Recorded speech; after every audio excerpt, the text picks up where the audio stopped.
This 100-point business was a bit murky to Lulu Albiz, but she found herself moved by the charming naivete of the mysterious stranger, who, she supposed, might wait some time in the supplicant posture, en attendant la dégustation, before being shown some gracious down-home Gallic hospitality. She imagined that perhaps it would devolve to her to reveal to Robert Parcade the true underside of La Belle France. So there's an illustration here of Robert Parcade and Madame Albiz on the couch, each with thought balloons coming out of their head, rating each other's bits, as it were, with various numbers. And then, of course, the cat is evaluating the two of them very unfavorably, of course, rating them very unfavorably. Robert Parcade explained that he worked as a wine journalist back in the States.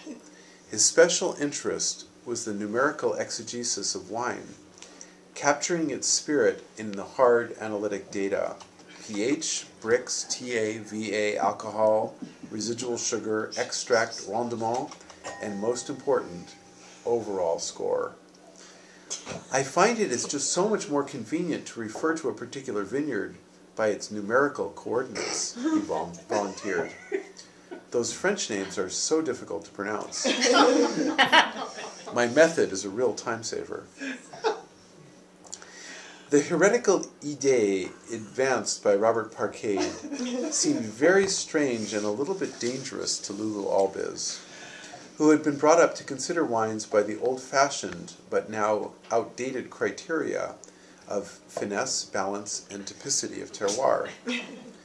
The stranger's notions alarmed her, but gave her a delicious tingle as she contemplated the brute magisterial power of the numeric universe and its prodigiously formidable master. Robert Parcade's unambiguous directness and forthrightness was totally different from the nuanced articulation of her dear, but presently absent husband. Dijon seemed a million miles away. I don't know if I can direct you to your famous 100-point vineyard, but you are welcome to visit my cave and taste some of my husband's wines, Lulu offered. Perhaps it was due to the intense infatuation she felt for the earnest-sounding stranger that she found herself slurring the word husband so that it sounded more like, I mean, before there were points, how were Americans to know if a wine was any good? Robert Parcade demanded, somewhat rhetorically. He was so sincere in his delivery that Lulu Albiz could not help but nod in tacit agreement. At this moment, however, she was primarily concentrating on how this volumetrically gifted American might look if he lost just a few kilos.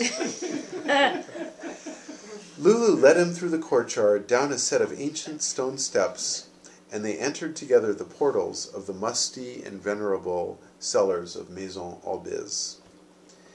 Since life is so short, my goal is to taste only 95-point wines or better, if that can be arranged, Robert Parcade proudly announced, resuming the thematic focus of his earlier commentary. What remarkable dedication and idealism, reflected Lulu, although she personally felt that a great or important wine would clearly be an inappropriate choice for a romantic tryst on a serene lake on a warm summer's day. Perhaps something along the lines of a banquet hamper filled with caviar, chilled cracked crab, and a crisp Mosel Spätlese. Lulu Albiz's reverie of an amatory interlude with the masterful Robert Parcade was interrupted by the continued exposition issuing from the object of her fantasy. With this comprehensive grading system, there is now an objective scientific measure of wine quality accessible to any person for the modest price of a monthly subscription, or who is hooked up to the World Wide Web of wine. Dear silly man, "Please stop talking for just one moment and taste the lovely wine," blurted out Lulu Albiz.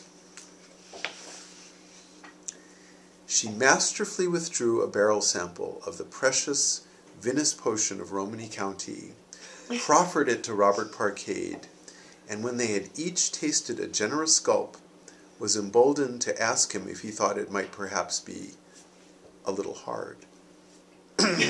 I beg your pardon, stammered Robert Parcade. "The wine, silly. The one we are tasting. Not little at all, it turns out. Is it perhaps a little backward, a little shy?" "Frankly, I find it to be just a little tart," he responded reflexively. And in a related matter, may I be so bold as to ask just what sort of ripeness levels you aim for? Lulu simply leered lasciviously at Robert Parcade.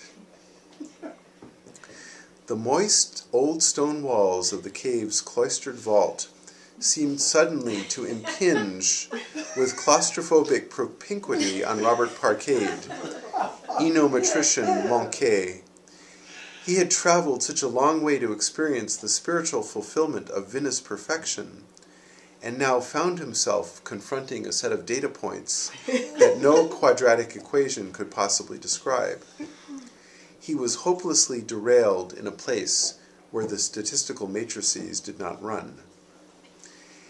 "It really seems to have great breadth and truly remarkable length," offered Lulu, all innocence. When Robert Parcade recovered from his episode of uncontrollable spasmodic choking, he was able to put forth the question that had burned in his mind from the onset of their meeting. Do you filter or fine?" he rasped. "I believe the wine should remain au naturel, uninhibited in every way," responded Lulu, winking broadly at Robert Parcade. Robert Parcade, écrivain du vin moyen sensuel, was losing a personal battle to retain some rudiment of professional dignity, to place his own weaknesses and frailties du côté, in stalwart dedication to his grand and idealistic système de pointillisme. As far as the conduct of the fermentation, do you punch down or pump over?" stuttered the thoroughly flustered journaliste. "I prefer to pump vigorously," responded Lulu. "And the mallow," he barely choked out. Does it go all the way?" "All the way," Lulu breathed hoarsely. "Although I prefer it be extremely protracted." "And the maceration." Robert Parcade was afflicted now with an appalling case of apoplexy. "I am firmly in favor of extended skin contact," Lulu sighed.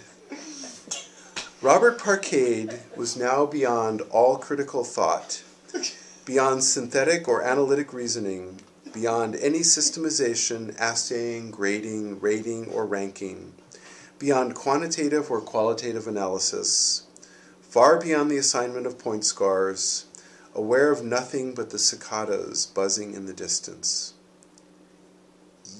"Yield?" he croaked.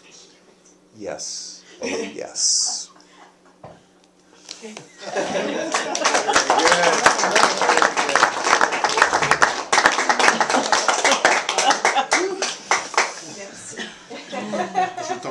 The snow is melting all around. I know.